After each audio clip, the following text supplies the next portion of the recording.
நித்திய ஸ்துதிக்குரிய பரிசுத்த கருணைக்கு பக்தியாய் ஆராதனை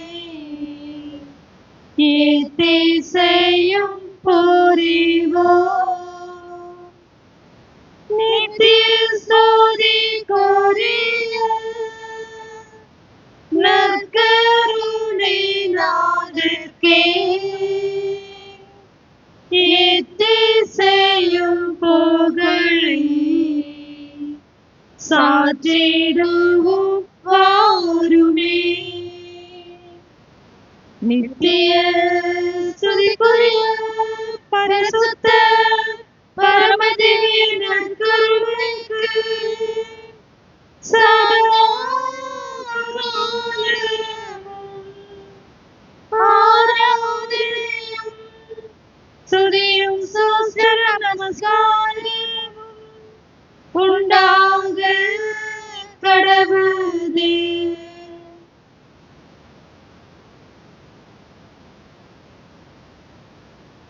அனைவரும் எழுந்து கொள்வோம். நம்மை தேடி நற்கருணை ஆண்டவர் வந்திருக்கிறார். இந்த ஜூலை மாதத்தின் முதல் ஞாயிற்றுக்கிழமையிலே கடவுளுடைய ஆசீர்வாதத்தை நாமும் நம்முடைய குடும்பத்தாரும் குழந்தைகளும் வந்திருக்கிற இந்த அருள்தலத்தை நாடி நிற்கிற எல்லா மக்களும் பெற்றுக்கொள்ளும்படியான ஆசீர்வாதத்தை கொடுப்பதற்காக கடவுள் வந்திருக்கிறார். இந்த நற்கருணை ஆண்டவரை நாம் ஆராதிப்போம். ஆராதிப்பேன், நான் ஆராதிப்பேன், ஆண்டவர் இயேசுவை ஆராதிப்பேன் என்று சொல்லி பாடி போற்றுவோம்.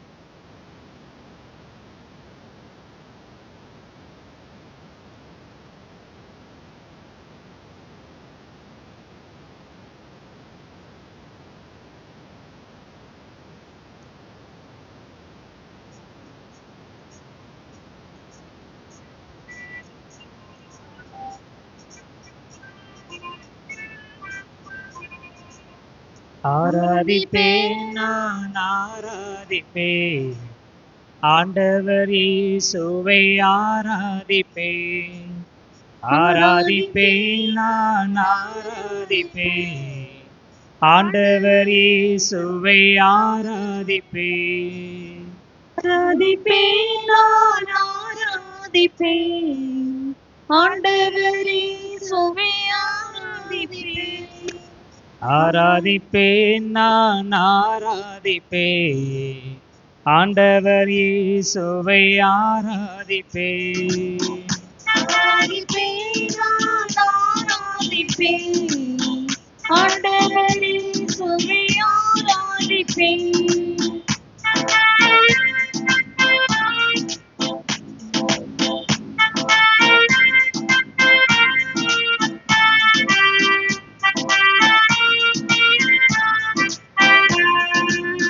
வல்லவரே உம்மை ஆராதிப்பேன், வல்லவரே உம்மை ஆராதிப்பேன். நல்லவரே உம்மை ஆராதிப்பேன், வல்லவரே உம்மை ஆராதிப்பேன். ஆராதிப்பேன், நான் ஆராதிப்பேன், ஆண்டவர் இயேசுவை ஆராதிப்பேன். பாடுவோம். ஆராதிப்பேன், நான் ஆராதிப்பேன், ஆண்டவர் இயேசுவை ஆராதிப்பேன். தூய உள்ளத்தினர் பேர் பெற்றோர் அவர்கள் கடவுளை காண்பார்கள் என்று விவரித்திருக்கிறார்கள். தூய உள்ளத்தோடு ஆண்டவரை போற்றுவோம். பரிசுத்த உள்ளத்தோடு ஆராதிப்பேன், பணிந்து குனிந்து ஆராதிப்பேன். பரிசுத்த உள்ளத்தோடு ஆராதிப்பேன், பணிந்து குனிந்து ஆராதிப்பேன். ஆராதிப்பேன், நான் ஆராதிப்பேன், ஆண்டவர் இயேசுவை ஆராதிப்பேன். ஆராதிப்பேன், நான் ஆராதிப்பேன், ஆண்டவர் இயேசுவை ஆராதிப்பேன். கடவுளை வழிபடுகிறவர்கள் தன்னுடைய உள்ளமாகிய ஆவியிலும் நின்றது இருந்து பாடுவார்கள் என்று சொல்லி இயேசு சொல்லுகிறார். ஆவியில் நிறைந்து உண்மையில் நிறைந்து பாடும்படியாக ஆண்டவரை நாம் ஆராதிப்போம். ஆவியில் நிறைந்து உண்மையின் வடிவிலே விளங்குகிற ஆண்டவரை நாம் பாடுவோம், ஆராதிப்போம், போற்றுவோம், புகழ்வோம். ஆவியிலே உம்மை ஆராதிப்பேன், உண்மையிலே உம்மை ஆராதிப்பேன். ஆவியிலே உம்மை ஆராதிப்பேன், உண்மையிலே உம்மை ஆராதிப்பேன். ஆராதிப்பேன், நான் ஆராதிப்பேன், ஆண்டவர் இயேசுவை ஆராதிப்பேன்.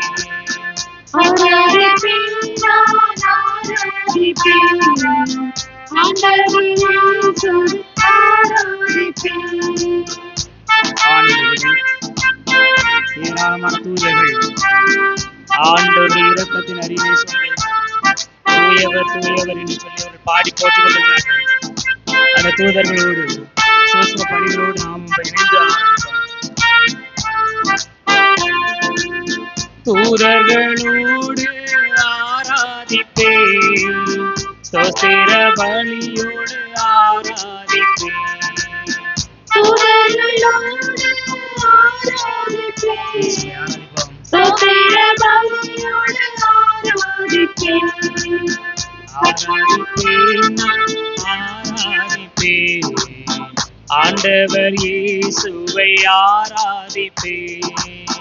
ஆராதிப்பேன், ஆராதிப்பேன், ஆண்டவர் இயேசுவை ஆராதிப்பேன். தன்னுடைய மகனை சாக கணக்கையிலே என் மகனுடைய விருப்பம் பார்க்க சகியே என்று சொல்லி அவர் ஆண்டவர் நோக்கி ஜெபிக்கிற பொழுது ஆண்டவருடைய தூதர் அவருக்கு கண்களை திறந்து ஒரு கிணற்றை காண்பிக்கிறார். கிணற்றிலிருந்து நானை விடுவித்துக் கொள், பாதுகாத்துக் கொள் என்று சொல்லுகிறார். காண்கிறவருடைய கனவு இது என்று சொல்லி ஆக நினைக்கிறார். காண்பவரை, நம்மை காக்கிறவரை அன்போடு ஆராதிப்போம். காண்பவரே உம்மை ஆராதிப்பேன், காப்பவரே உம்மை ஆராதிப்பேன்.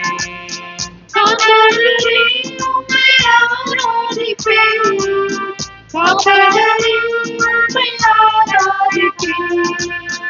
ஆராதிப்பேன், ஆராதிப்பேன், ஆண்டவர் இயேசுவை ஆராதிப்பேன். ஆராதிப்பேன், ஆராதிப்பேன், ஆண்டவர் இயேசுவை ஆராதிப்பேன். இந்த மன்னக வாழ்விலே ஆண்டவரை சார்ந்த வாழ்கிற வாழ்க்கையில வெற்றி காண்பவர்களுக்கு வாழ்வின் மரத்தின் கனி கொடுப்பேன் என்று சொல்கிறார் ஆண்டவர். இந்த வாழ்வினுடைய மாற்றியை பெற்றுக் கொண்டவர்கள் குருத்தோலை ஏந்தி ஆண்டவரை போற்றுவார்கள். அந்த கூட்டத்தோடு இணைந்து நாமுமே ஆண்டவரை போற்றுவோம். வெண்ணாடை அணிந்து ஆராதிப்பேன், குருத்தோலை ஏந்தி ஆராதிப்பேன். வெண்ணாடை அணிந்து ஆராதிப்பேன், குருத்தோலை ஏந்தி ஆராதிப்பேன். ஆராதிப்பேன், ஆராதிப்பேன், வல்லமையோடு ஆண்டவரை ஆராதிப்போம். உற்சாகத்தோடு ஆண்டவரை ஆராதிப்போம். இந்த நற்கருணை ஆண்டவரை ஆராதிப்போம். உங்களை நாமத்திலே உங்களை நான் தாங்குவேன், உங்களை நான் சுமப்பேன், உங்களுடைய சுமைகளை எல்லாம் ஏற்றுக்கொள்வேன் என்று சொல்லி ஆசீர்வதிக்கும்படியாக வந்திருக்கிற நற்கருணை ஆண்டவரை ஆராதிப்போம். இவைகளுடைய மத்தியிலே வாழ்ந்து கொண்டிருக்கிற வல்லவரை, நல்லவரை, ஆசீர்வாதரை, அரசரை ஆராதிப்போம். ஆண்டவருடைய கடைக்கண் பார்வையின் மீது படும் என்று சொன்னார். நம்முடைய வாழ்வில் எல்லா மாற்றங்களும் எல்லா ஆசீர்வாதமும் கிடைக்கும். எனவே ஆண்டவரை கரங்கள் கட்டி உற்சாகமாக பாடி போற்றி துதிப்போம். ஆண்டவரை துதிக்கிற போது, ஆண்டவரை பாடுகிற பொழுது, ஆண்டவரை மாற்றிப்படுத்துகிற பொழுது நாம் மேலான ஆசீர்வாதங்களை நம்முடைய வாழ்வினுடைய எல்லா தேவைகளையும் வாழ்க்கையிட்டுக் கொள்ள முடியும். ஆசீர்வாதத்தை கொடுக்க வந்திருக்கிற ஆண்டவரை ஆசீர்வதிப்போம். ஆண்டவரை ஆசீர்வதிக்கிற ஆண்டவரை பாடி போற்றுவோம். ஆண்டவரே, ஆண்டவரே, எங்களை ஆசீர்வதியும் என்று சொல்லி கொண்டாடுவோம். எங்களை ஒப்புக்கொடுங்கள், எங்களை ஒப்புக்கொடுங்கள், உங்களுடைய பிள்ளைகளை ஒப்புக்கொடுங்கள், உங்களுடைய வாழ்வை ஒப்புக்கொடுங்கள். இந்த மாதத்தை முழுவதும் வைத்திருக்கிற திட்டங்களை ஒப்புக்கொடுங்கள். ஏனென்றால் ஆண்டவர் சொல்லுகிறார், திட்டமிடுபவன் நானே, நானே அதை செய்து முடிப்பேன் என்று சொல்கிறார். திட்டங்களை செயலாக்குகிற ஆண்டவரிடம் உங்களுடைய வாழ்வின் திட்டங்களை, பிள்ளைகளுடைய திட்டங்களை, படிப்பின் திட்டங்களை, எதிர்பார்ப்புகளை, ஏக்கங்களை, கனவுகளை, கண்ணீரை ஒப்புக்கொடுங்கள். நற்கருணை ஆண்டவர் கேளுங்கள் கொடுக்கப்படும் என்று சொன்னவர், கேளுங்கள் கண்டெடுங்கள் என்று சொன்னவர், கேட்பதையெல்லாம் கொடுக்கிற ஆண்டவரிடம் நாம் கேட்கும் முன்னரே நம்முடைய தேவைகளை அறிந்த ஆண்டவரிடம் உங்களுடைய தேவைகளை எனக்கு ஒப்புக்கொடுங்கள். எல்லா தேவைகளையும் ஒப்புக்கொடுங்கள். ஆண்டவரை காலியான பாத்திரங்கள்லாம் உங்களுடைய அருளாலும் ஆசீர்வாத நிரப்பும் என்று என்றார்கள். வானத்தின் பலவடிகளை திறந்து ஆண்டவர் இடமெல்லாம் மற்றும் ஆசீர்வாதங்களை நிரப்புவதற்காக, உங்களை ஆசீர்வதிப்பதற்காக, நம்மை ஆசீர்வதிப்பதற்காக, மன தேவைகளை தருவதற்காகவே வந்திருக்கிறார். தினக்கருணை ஆண்டவரை ஆராதிப்போம், தினக்கருணை ஆண்டவரை ஆராதித்து பாடுவோம், தினக்கருணை ஆராதித்து பாடி போற்றுவோம், புகழ்வோம், நன்றி சொல்லுவோம். நன்றி நன்றி என்று சொல்லி உள்ளத்தின் ஆழத்திலும் சொல்லுவோம். ஆண்டவரை ஆராதிக்கிறோம் என்று சொல்லுவோம், ஆண்டவரை போற்றுவோம் என்று சொல்லுவேன். நற்கருணை ஆண்டவர் நம்மை ஆசீர்வதிக்கிற கடவுள், நம்மை பார்க்கிற ஆண்டவர், நம்முடைய தேவைகள் எல்லாம் அறிந்த ஆண்டவர், இன்னும் சிறப்பாக நம்மை ஆசீர்வதிக்கும்படியாக மன்றாடுவோம். ஆண்டவரே, சகேவை ஆசீர்வதித்தவரே, கண்டுகொள்கிறவரே, காண்கிறவரே, காக்கிறவரே, உமக்கு நாம் நன்றி செலுத்துகிறோம், உண்மை போற்றுகிறோம், உண்மை புகழ்கிறோம். ஆண்டவரை உங்களை முழுவதுமாகவே நாங்கள் உடைய பாதத்தில் அர்ப்பணிக்கிறோம். உங்களுடைய ரத்தத்தினால் ஆண்டவரை கேட்டுக் கொண்டே, ஆண்டவரே, நாங்கள் பாவிகளாக இருந்த பொழுது எங்களுக்காக இறந்தவரே,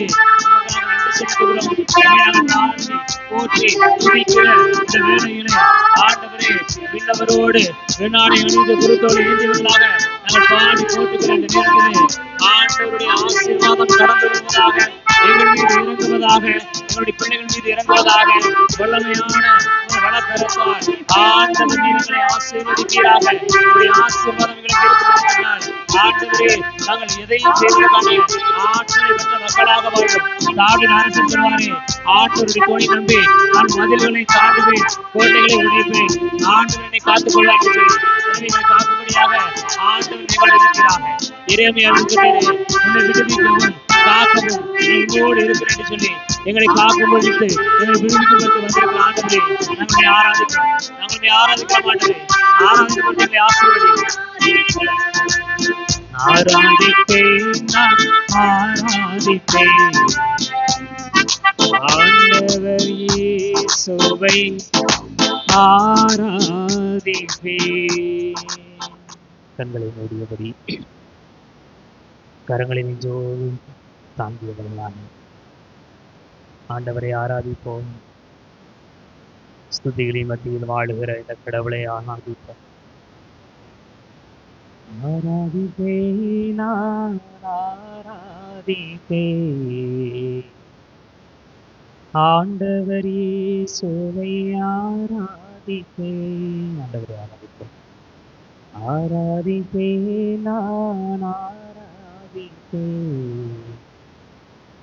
ஆண்டவர் இயேசுவை ஆராதிப்பேன்.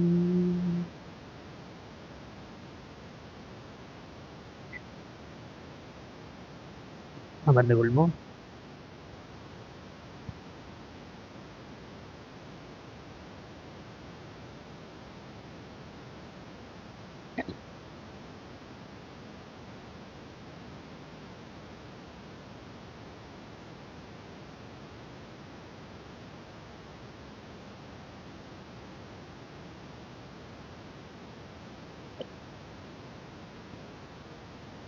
இயேசுவில் இனியவர்களே, மத்தேயு நற்செய்தி 11வது அதிகாரம் 28வது இறை வார்த்தையில் இயேசு சொல்கிறார், பெரும் சுமை சுமந்து சோர்ந்திருப்பவர்களே, எல்லாரும் என்னிடம் வாருங்கள், உங்களுக்கு நான் இளைப்பாறுதல் தருவேன். இனியவர்களே, கடவுள் நமக்கு இளைப்பாறுதலை கொடுக்கிறார்.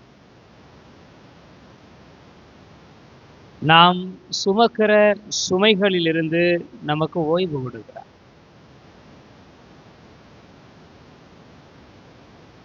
ஓய்வு தேவையா? தேவை. எதற்காக நாம் ஓய்வு எடுக்கிறோம்? மீண்டும் வேலை செய்வதற்காக. மீண்டும் வேலை செய்ய வேண்டிய தேவை இல்லை என்று சொன்னால் நாம் ஓய்வெடுக்க வேண்டிய தேவையும் இல்லை. நாம் கணினி பயன்படுத்துகிறோம், அலைபேசிகளை பயன்படுத்துகிறோம், தொலைக்காட்சியை பயன்படுத்துகிறோம், வாகனங்களை பயன்படுத்துகிறோம். எல்லாவற்றையும் நான் தொடர்ந்து பயன்படுத்தி கொண்டே இருப்பதில்லை. வீட்டில் டிவி ஓடிட்டே இருந்துச்சுன்னா, அது விடுமுறை நாளாக இருந்தாலும் சரி, பிள்ளைங்க பார்த்து என்ன சொல்லுவீங்க? அது வாய் இருந்தாலும் அழுதுடும். கொஞ்ச நேரம் ஆஃப் பண்ணி போடேன். டிவி இப்படியே ஓடிச்சுன்னா என்னத்துக்கு ஆறு? அது ரிப்பேர் ஆச்சுன்னா புது டிவி வாங்க முடியுமா? ஒரு மணி நேரமாவது ஆஃப் பண்ணி போடுது. பிள்ளைகள் சொல்லுவோம். ஃபோனை நோண்டிகிட்டே இருக்கிறாங்க. மறுபடியும் என்ன சொல்லுவோம்? ஃபோனை கொஞ்சம் தான் கீழே வையேன். கை என்னத்துக்கு ஆகும்? ஃபோன் என்னத்துக்கு ஆகும்? நம்ம நினச்சிடும் கை வலிக்குதுன்னா கைக்கு ஒரு உரையை மாட்டிக்கிட்டு திருப்பி அதை நோண்டிட்டு இருக்காங்க. கை வலி வரக்கூடாது. ஓய்வு எடுத்துக்கொள்வதற்கு நாம் தயாராக இல்லை. வேலைக்கு போகிறதுக்கும் தயாராக. பிள்ளைகள் எப்போதும் சும்மா உட்காந்து சாப்பிட்றதுக்கு ஏதாவது வழி இருக்குதா? சும்மாவே உட்காந்து பொழுதுபோக்குறது வழி இருக்கிறதா என்று யோசித்து விடுகிறார். இனியவர்களே, கடவுள் நம்மிடம் ஏதாவது ஆசீர்வாதங்களை கொடுக்கிறார் என்று சொன்னால் அதை நம்ம அப்படியே புரிஞ்சுக்கிற முடியாது. அவர் சும்மா நம்மளை சோம்பேறிகளாக வைக்கிற கடவுள் அல்ல. நான் உங்களுக்கு இளைப்பாறுதல் கொடுப்பேன், மாற்று கருத்து இல்லை. ஆனால் அந்த இளைப்பாறுதல் மீண்டும் ஓடுவதற்காக, மீண்டும் வேலை செய்வதற்காக, புதிய ஆற்றலோடு பணியாற்றுவதற்காக. கடவுள் தொடக்கத்தில் இந்த உலகத்தை படைக்கிற பொழுது அந்த நிகழ்வெல்லாம் நாம் பார்க்கிறோம். 6 நாட்களாக கடவுள் உலகத்தை படைக்கிறார். 7வது நாளிலே ஓய்வு. ஆனால் அப்போ ஒரு வேலை செய்கிறார். என்ன வேலை செய்கிறாரு? இந்த ஓய்வு நாளுக்கு ஆசி வழங்குகிறார், புனிதப்படுத்துகிறார். அப்போ ஓய்வு என்பது நம்மை புதுப்பித்துக் கொள்வதற்கான ஒரு காலம். ஓய்வு என்பது ஆசீர்வாதத்தை பெற்றுக்கொள்வதற்கான காலம். ஆசீர்வாதமும் புதுப்பித்தலும் இல்லை என்று சொன்னால் நம்மால் வேலை செய்ய முடியாது. பல நேரங்களில் நமக்கு திங்கக்கிழமை என்ன சொல்லுவாங்க? என்ன மண்டே? பிளாக் மண்டேயா? சோகமா போகிற நாள் அப்படின்னு சொல்லுவாங்க. மண்டே வந்துருச்சா, அதை போட்டு வேலைக்கு போகணுமே, ஸ்கூலுக்கு போகணுமே அப்படின்னு சொல்லி சோர்வாக போகிற நாள் பிளாக் மண்டே தான் நினைக்கிறேன். அப்படிதான் சொல்லுவாங்க. சோகமான திங்கக்கிழமை, லீவு முடிஞ்சிருச்சே, வேலைக்கு போகணுமே அப்படிங்கிற சோகத்தில் போகிற நாள் என்று சொல்லுவாங்க. இனி இவர்களே, ஓய்வு எடுத்த பிறகு ஒரு மனுஷனுக்கு புத்துணர்ச்சி தானே வரணும். ஏன் வரல? ஏன்னா வேலை குறித்து நமக்கு ஒரு விதமான எதிர்மறை எண்ணம். ஓய்வுனா அப்படியே படுத்து தூங்கிடணும் அப்படின்னு நினைக்கிறோம். அப்படி அல்ல. கடவுள் ஓய்வு கொடுக்கிறார் என்று சொன்னால் வேலைக்கான வாய்ப்பை கொடுக்கிறார். இறைவாக்கினர் எலியா கடவுள் தான் உண்மையான கடவுள் என்று நிரூபிப்பதற்காக பாகாலை வணங்குகிற இறைவாக்கினர்களை எல்லாம் ஒன்று கூட்டுகிறார். நாம் இருவரும் 2 பலிமேடைகளை ஏற்பாடு செய்வோம். உங்களுடைய தெய்வத்துக்கு நீங்கள் பலியிடுங்கள், என்னுடைய தெய்வத்துக்கு நான் பலியிடுவேன். ஆனால் நெருப்பு பற்ற வைத்தல் ஆகாது. உங்கள் கடவுள் வானத்திலிருந்து நெருப்பை கொண்டு வந்து அவருடைய பலியை ஏற்றுக்கொள்ளட்டும் என்று சொல்லுகிறார். அவர்களுடைய பலிகள் ஏற்றுக்கொள்ளப்படவில்லை. ஆனால் விண்ணையும் மடையும் படைத்த ஆண்டவர் எலியா படைத்த படிகளை ஏற்றுக்கொள்கிறார். எனவே அவர் ஆண்டவர் மீது பேரார்வம் கொண்டு பாகாலுடைய பொய் இறைவாக்கினர் அனைவரையும் கொன்றுவிட்டார். அரசன் எதிராக இருக்கிறபடியால் ஓடி போய் ஒளிந்து கொள்கிறார். இப்போ கடவுள் எலியாவை எழுப்பி வானதூதரை அனுப்பி சாப்பாடு கொடுக்கிறார். நீ சாப்பிட்டு தூங்கு என்றார். எவ்வளோ நல்ல வாழ்க்கை அப்படிதானா? நம்ம தூங்கிட்டு இருக்கும் சில ஒருத்தர் எழுப்பி தூங்கிட்டே இருக்கியப்பா, கஷ்டப்பட்டியே, சாப்பிட்டுட்டு தூங்கிடு அப்படின்னு சொன்னால் எவ்வளோ நல்லாயிருக்கும். எழுப்புகிறார், சாப்பிடுகிறார், உறங்குகிறார். அப்போ தான் படுத்திருக்காரு. மறுபடியும் வானதூதர் என்ன சொல்றாரு? எழுந்துரு, சாப்பிடு, நல்லா தூங்கு அப்படிங்கிறார். எதற்காக இந்த மறுபடியும் உணவு, ஓய்வு? அவர் சொல்லுகிறார், நீ நெடுந்தூரம் பயணம் செய்ய வேண்டி இருக்கிறது. இனியவர்களே, கடவுள் நமக்கு ஓய்வு கொடுக்கிறார் என்று சொன்னால் சோம்பேறியாக மாறுவதற்கு அல்ல. நெடுந்தூரம் பயணிக்க வேண்டி இருக்கிறது, அதற்கான ஓய்வினை எடுத்துக்கொள். அப்ப கடவுள் நான் உங்களுக்கு இளைப்பாறுதல் கொடுப்பேன் என்று சொல்கிறார் என்று சொன்னால் அந்த இளைப்பாறுதல் மீண்டும் நம்மை புதுப்பித்துக் கொள்வதற்கும் தொலைதூர பயணத்திற்கு நம்மை தயார் செய்வதற்கும், அதற்கு தான் கடவுள் நமக்கு ஓய்வு கொடுக்கிறார். கடவுள் ரொம்ப தெளிவா வார்த்தைகள்லாம் பயன்படுத்துகிறார். பெரும் சுமை சுமந்து சோர்ந்து போயிருப்பவர்களே எல்லாரும் என்னிடம் வாருங்கள். நீங்க சோர்ந்து போயிருக்கிறீங்க, அதுவே உங்களுக்கு தெரியல. இன்னும் வயசான பாட்டி தாத்தாலாம் பாருங்க, வேலை செஞ்சுட்டே இருப்பாங்க, வேலை செஞ்சுட்டே இருக்காங்க. அப்படித்தானா? அவங்கள ஓய்வு எடுக்க முடியுமா? எடுக்க முடியாது. ஏன் எடுக்க முடியாது? நம்ம அதுக்கு ஒரு பழமொழி சொல்லி வச்சிருக்கோம், ஆடின காலம் பாடின வாயும் சும்மா இருக்காது அப்படின்னு ஒரு பழமொழி சொல்லி வச்சிருக்கோம். ஆனால் பிள்ளைகள் தாய் தந்தையர்களை பொறுப்படுத்திக் கொள்வார்கள் என்று சொன்னா, என் பிள்ளைங்க நல்ல பொறுப்புள்ள பிள்ளைங்களா இருக்கிறாங்க அப்படிங்கிற உணர்வை அந்த தாய் தந்தையர்களுக்கு ஒரு குழந்தை ஒரு பிள்ளை ஏற்படுத்தியிருக்கணும்னா அவங்க வேலைக்கு போகணும்னு நினைப்பாங்களா? நினைக்க மாட்டாங்க. நான் கடினப்பட்டு தான் என் வாழ்க்கையை காப்பாற்றுங்கிற இடத்துக்கு போனேன். சின்ன சின்ன வேலை செய்வாங்க, வீட்டில் எல்லாரும் பாத்திரம் கழுவுறாங்களா, நான் கழுவுறேன்பா. இப்போ எல்லாரும் வேலையை பார்க்குறாங்களா, நான் அந்த பேர பிள்ளையை பார்த்துக்கிறேன் அப்படிங்கிற வேலைக்கு போவாங்க. காட்டு வேலைக்கெல்லாம் போக முடியாது, போகணும்னு தோணாது. ஏன்னா என் பிள்ளைங்க என்னை பார்த்துக்குவாங்க அப்படிங்கிற ஒரு நம்பிக்கை. அந்த நம்பிக்கையை பிள்ளைகள் ஏற்படுத்தாத வரைக்கும் அப்பா அம்மா வேலைக்கு போவாங்க. ஆனால் என்ன சொல்லுவாங்க, அது எப்படி ஆடின காலும் பாடினவே நிற்குமா, சும்மா தான் இருக்க முடியுமா, வேலைக்கு போவோமே, ஏன் பிள்ளைகளை குறை சொல்லக்கூடாது அப்படிங்கிறா. அப்போ இனியவர்களே, அவர்களுக்கு ஓய்வு கொடுக்க வேண்டும் என்கிற நேரம் வந்தாலும் எடுக்க வேண்டும் என்று தோன்றினாலும் அவர்களுக்கு அது பெரிய பாரமாக இருந்தாலும் ஓய்வெடுக்க முடியாது. ஏன்னா எங்க ஓய்வெடுக்கிறது, எப்படி ஓய்வெடுக்கிறது குழப்பம். அப்படிப்பட்டவர்களை தான் கடவுள் சொல்லுகிறார், ஏன்ட வாங்க, நீங்கள் பெரும் சுமை சுமந்து சோர்ந்து இருக்கிறீர்கள். சுமக்க தான் வேணுமா, சுமந்துட்டு போங்க, உன வேண்டான்னு சொல்லல. ஆனா நீ சோர்ந்து போயிருக்கிறாய், கொஞ்சம் ரெஸ்ட் எடு, கொஞ்சம் ஓய்வெடுத்துக்கொள். நீ வேற எங்க போனாலும் உன்னால ஓய்வெடுக்க முடியாது, ஏங்கிட்ட வா. இனி இவர்களை இந்த ஒரு எண்ணத்திற்காகத்தான் கடவுள் ஓய்வு நாளை ஏற்படுத்தியிருப்பார்னு நினைக்கிறேன். உலகத்துல வேற எந்த காரியத்தை சொன்னா கூட மனுஷங்களுக்கு பெருசா பயம் வரப்போறது இல்லை. நீ தொடர்ந்து வேலை செஞ்சுட்டே இருந்தா செத்து போயிடுவேன்னு சொல்லுங்க, அதுவும் கவலை இல்லை. கடவுள் கண்ணை குத்திடுவார்னு சொல்லுங்க, கொஞ்சம் பயப்படுவான். கடவுள் அதுக்காக கூட அந்த ஓய்வு நாள்ல புனிதப்படுத்தி ஓய்வு நாள்ல வேலைக்கு போனா அவ்வளவுதான் சொல்லி பாரு. ஓய்வெடு. நீங்க யோசிச்சு பாருங்க, நீங்க வீட்டுல சும்மா ரெஸ்ட் எடுக்க முடியல, மைண்டு சும்மா இருக்குமா? எல்லா கவலைகளையும் யோசித்து கொண்டு இருப்போம்.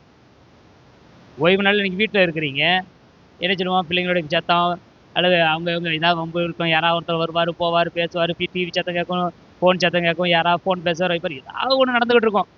ஓய்வு எடுக்க முடியுமா? எடுக்க முடியாது. ஆனால் கோயிலுக்கு வந்தீங்கன்னா 1 மணி நேரம் சாமியார் தான் பேசிகிட்டே இருப்பார் பூசை வைக்கிறது. ஆனால் நீங்கள் யார் சாமியார் தான் பூசை வைக்காருன்னு சொல்லி உட்காந்து டிவி பார்ப்பீங்களா, இல்லை ஃபோனை பார்ப்பீங்களா, நோண்டுவீங்களா, பக்கத்தில் கொண்டு பேசுவீங்களா? கோயிலுக்கு வந்திருக்கோம், ஒரு 1 மணி நேரம் சும்மா இருந்துட்டு போவோமே.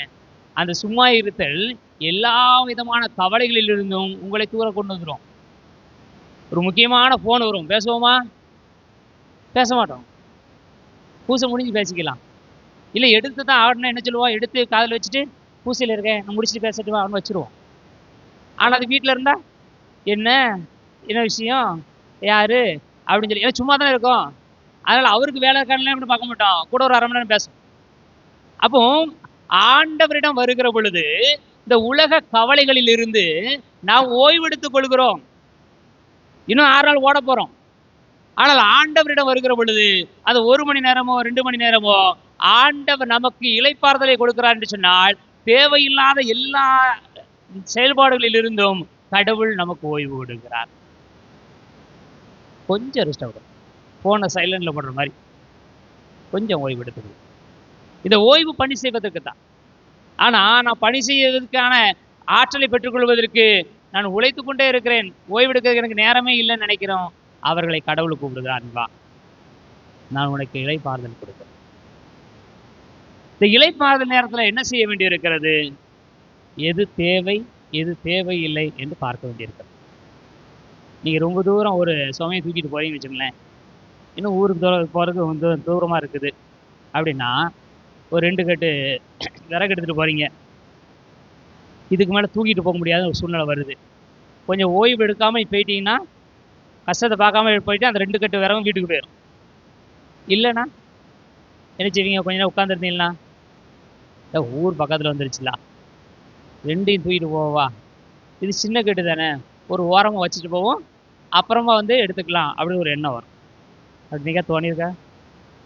அது கொண்டு போனது இல்லைண்ணே. பெரும்பாலும் பக்கத்தில் வந்துருச்சு போயிடும், ஒரே அடியாக போயிடும், வந்துட்டோம்னா உட்காந்தா போக முடியாது அப்படிங்கிற எண்ணம் வந்துடும். அப்போ நம்ம என்ன செய்கிறோம், பல நேரங்களில் அப்படியே இழுத்துட்டு போயிருந்தோம். போயிட்டு அங்கே போய் இவ்வளோ தூரத்துக்கு நான் தூக்கிட்டு வந்திருக்கேன், யாராவது உதவி செஞ்சு வந்தாலும் வீட்டை போய் சண்டையை போடுவோம். அதுக்கு நீ கொஞ்ச நேரம் உட்காந்துட்டு போனீங்கன்னு வச்சுங்களேன், இவ்வளோ விறகு தேவைப்படுமா? தேவைப்படாது. இல்லைன்னா விறகு நினச்சோம் தெரிஞ்ச இடமா இருந்துச்சுன்னா அந்த இடத்துல வச்சு, ஐயா இதுங்க இருக்கட்டும், நான் நாளைக்கு வந்து எடுத்துக்கிறேன், அது அப்புறமா எடுத்துக்கிறேன்னு சொல்லி நினச்சிவோம். நம்முடைய உழைப்புனா சேகரித்த விறகு என்ன செஞ்சோம் வச்சுட்டு ஒரு பெரிய கட்டை என்ன செய்வோம், தூக்கிட்டு போய் வீட்டில் போய் சேர்த்துருவோம். அந்த விறகு அங்கே கிடக்குன்னு வருத்தப்படுவோமா? பட மாட்டோம். ஏன்னா இப்போதைக்கு அது தேவையில்லை, ஒரு இடத்துல பத்திரமா இருக்குது அப்படிங்கிற உணர்வு.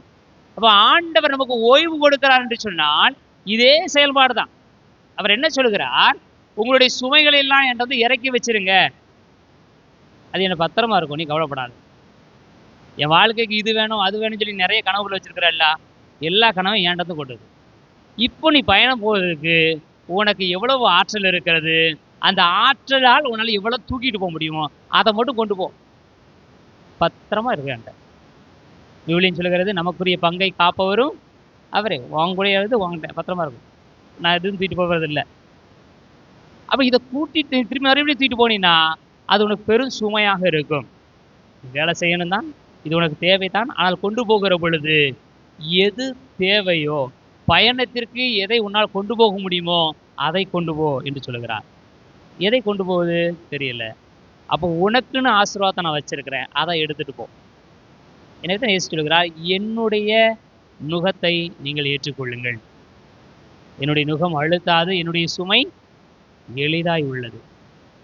அப்ப ஆண்டவரிடம் போய் உட்காரும் போது என் வாழ்க்கைக்கு எது தேவை எது தேவையில்லை, நான் எதை தேவையில்லாம தூக்கிட்டு வந்திருக்கிறேன், எதை நான் விட்டுட்டு போகணும், இன்னும் என்னுடைய ஆசீர்வாதத்திற்கு நான் எதையெல்லாம் சேகரித்து கொள்ள வேண்டும்.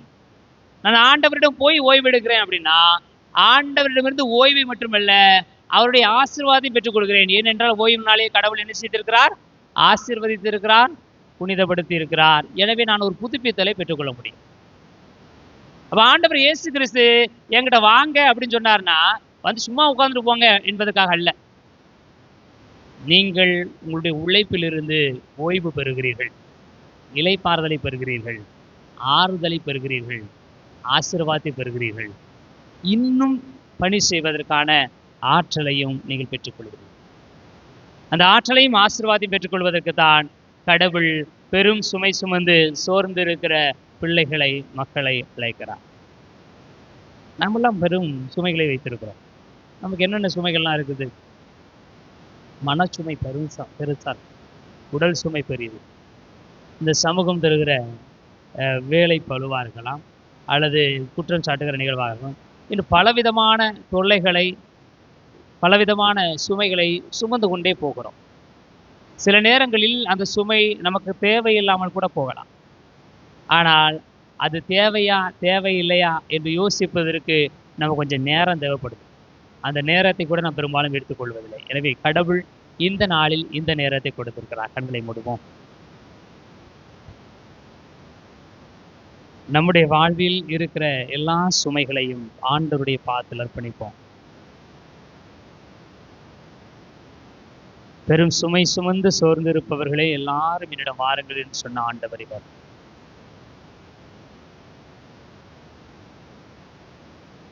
இந்த ஆண்டவரிடம் நாம் போகிற பொழுது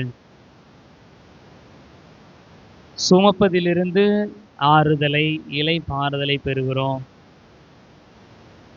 ஆண்டவரிடம் செல்வதால் ஆசீர்வாதத்தை பெறுகிறோம். அவர் நம்மை புனிதப்படுத்துகிறார், புதுப்பிக்கிறார், மீண்டுமாக நமது பணிகளை செய்வதற்கான ஆற்றலை கொடுக்கிறார். சுமை சுமந்து சோர்ந்திருப்போரே வாருங்கள், ஆண்டவர் அழைக்கிறார், என்கிற பாடலை பாடியபடியே முழந்தால் படியிட்டு இந்த ஆண்டவரிடம் நம்முடைய எல்லா வேதனைகளையும் பகிர்ந்து கொள்வோம், சோதனைகளை ஒப்பு கொடுப்போம், காயங்களை காட்டுவோம். ஆண்டவர் நம்மை ஆசீர்வதிக்கட்டும். ஆண்டவர் நமக்கு ஆறுதலை தரட்டும். ஆண்டவர் நமக்கு இளைப்பாறுதலை கொடுக்கட்டும்.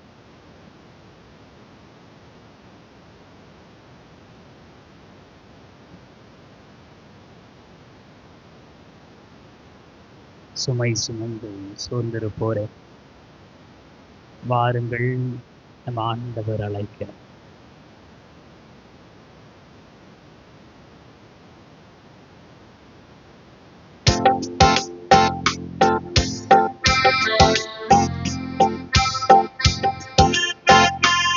கண்களை மூடியபடி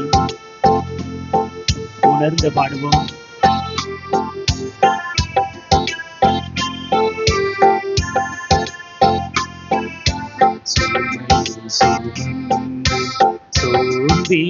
சோர்ந்திருப்போரே, வாருங்கள், நம் ஆண்டவர் அழைக்கின்றார். இளைப்பாற்றி கொடுக்கின்றார். சுமந்து சோர்ந்திருப்போரே,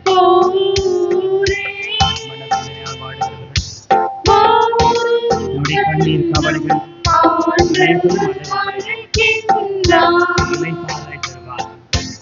இளைப்பாற்றி கொடுக்கின்றார். கரங்கள் விரித்து, என் மகனே, மகளே, என்னிடவா, உனக்கு நான் ஆறுதல் கொடுக்கிறேன் சொன்னது. இருகரும் விரித்தவரா, இதயத்தை திறந்தவரா, இருகரும் விரித்தவரா, இதயத்தை திறந்தவரா, இறைவன் இருக்கின்றார். இனியும் தாமதமே. சுமை சுமந்து சுமை சுமந்து சோர்ந்திருப்போரே, எல்லாரும் வாருங்கள், ஆண்டவர் அழைக்கின்றார். இளைப்பாற்றி கொடுக்கின்றார். நிலைக்காக காத்திருக்கிற தந்தையை போல, தொலைந்து போன மகனை தேடுகிற தந்தையை போல, நம்முடைய வரும் வழிகளெல்லாம் பார்த்தவர், வரங்களை கொடுப்பதற்காக கடவுள் காத்திருக்கிறார். வரும் வழி பார்த்தவரா, வரமழை பொழிந்தவரா, வரும் வழி பார்த்தவரா, வரும் வழி பொழிந்தவரா, வந்தவர் இருக்கின்றார். விரைந்திட தாமதமே. சுமை சுமந்து சோர்ந்திருப்போரே, வாருங்கள், நம் ஆண்டவர் அழைக்கின்றார். இளைப்பாற்றி கொடுக்கின்றார். நமக்கு ஆறுதல் கொடுப்பவராக, நம்முடைய நோய்களுக்கு மருத்துவராக இருக்கிறார்.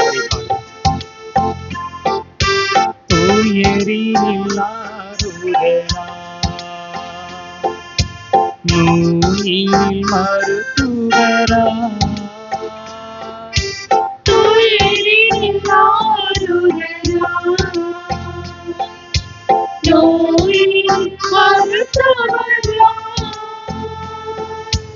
அடிமையின் விடுதலையா,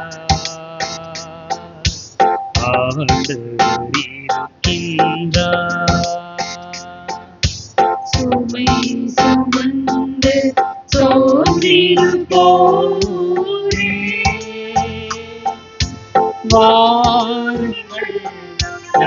ஆண்டவர் அழைக்கின்றார். இலை பாற்றி கொடுக்கின்றார். சுமை சுமந்து சோர்ந்திருப்போரே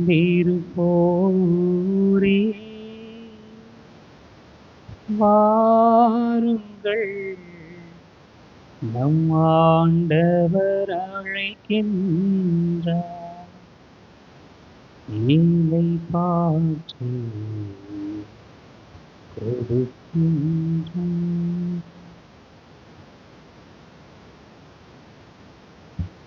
நம்முடைய பாரங்களை குறைப்பதற்காக, ஆசீர்வாதங்களை கொடுப்பதற்காக,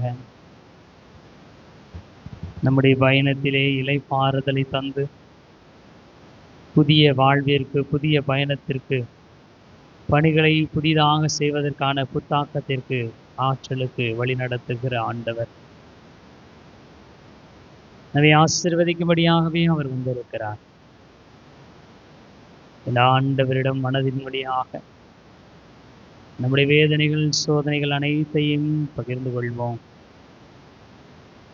துன்பங்கள் பகிரப்படுகிற பொழுது பாதியாகிறது என்று உளவியல் சொல்கிறது. நண்பர்களிடம் பகிர்ந்து கொள்கிற பொழுதே அது பாதியாக மாறும் என்று சொன்னார். நம்மை படைத்தவரிடம் பகிர்ந்து கொள்கிற பொழுது அது ஒன்றுமில்லாமல் போகிறது. ஆண்டவர் எல்லாவற்றையும் தன் மீது சுமந்து கொண்டு நமக்கு ஆசீர்வாதத்தை கொடுப்பார், புனிதத்தை கொடுப்பார், வாழ்வை கொடுப்பார். இந்த ஆண்டவரிடம் நம்முடைய வாழ்க்கையினுடைய பாரங்களை எல்லாம் இறக்கி வைப்போம். அவர் நம்மை சுமந்து காக்கிறவர். இந்த ஆண்டவரிடம் நம்மையே ஒப்படைப்போம். நம்முடைய திட்டங்களை ஒப்படைப்போம், குடும்பங்களை, குழந்தைகளை ஒப்படைப்போம், தேவைகளை ஒப்படைப்போம், உடல் சுகத்தை ஒப்படைப்போம். எல்லாவற்றையுமே ஆண்டவரிடம் ஒப்படைத்து விட்டு ஆண்டவரை தேடுங்கள். ஆண்டவரை தேடுங்கள், அப்பொழுது வாழ்வீர்கள் என்று சொல்லி விழியும் பெறுகிறது.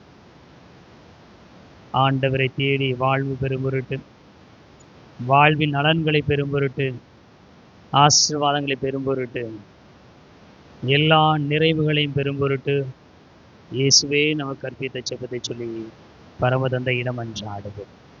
விண்ணுலகில் இருக்கிற எங்கள் தந்தையே, உமது பெயர் தூயது என போற்ற பெறுக, உமது ஆட்சி வருக, உமது திருவுளம் விண்ணுலகில் நிறைவேறுவது போல மண்ணுலகிலும் நிறைவேறுக.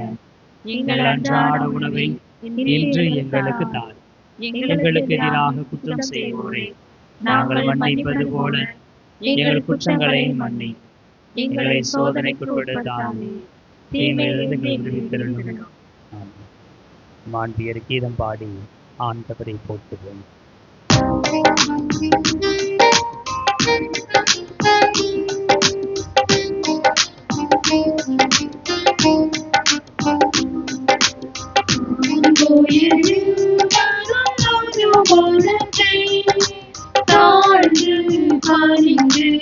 ஆராதிப்போம். பழைய நியம முறைகள் அனைத்தும் இனி மறைந்து முடிவு பெறுக. புதிய நியம முறைகள் வருக. புலஞ்சலோதி மனிதன் நிழலை அறிய இயலா குறையை நீக்க விசுவாசத்தின் உதவி பெறுக. சோதனை வரும் புகழ்ச்சியோடு வெற்றியாகும். மீட்பின் பெருமை மகிமையோடு வலிமை வாழ்த்து யாவுமாக திருமணமாய் வருகின்றவராம் தூய ஆவி ஆனந்தம் அளவில்லாத சம புகழ்ச்சி இன்னுமே உண்டாகுதலாமே. வானி நின்று அவர்களுக்கு அப்பமளித்தீரே. இனிமேலும் தன்னகத்தை கொண்ட அப்பமீதுவே மன்றாடுவோமாக. இறைவா, இந்த வியப்புக்குரிய அருளுடையானத்திலே உம்முடைய பாடுகளின் நினைவை எங்களுக்கு விட்டு சென்று உமது திருவுடல் திருத்தமாகியவற்றின் தூய மறைபொருளை வணங்கும் நாங்கள் உமது மீட்பின் பயனை இடைவிடாமல் தூய்த்து உணர்ந்து மகிழ அருள்வீராக. தந்தையாகிய இறைவனோடு தூயாவியாரின் ஒன்றிப்பில் இறைவனாய் என்றென்று வாழ்ந்து ஆட்சி செய்கின்ற உம்மை மன்றாடுகிறோ.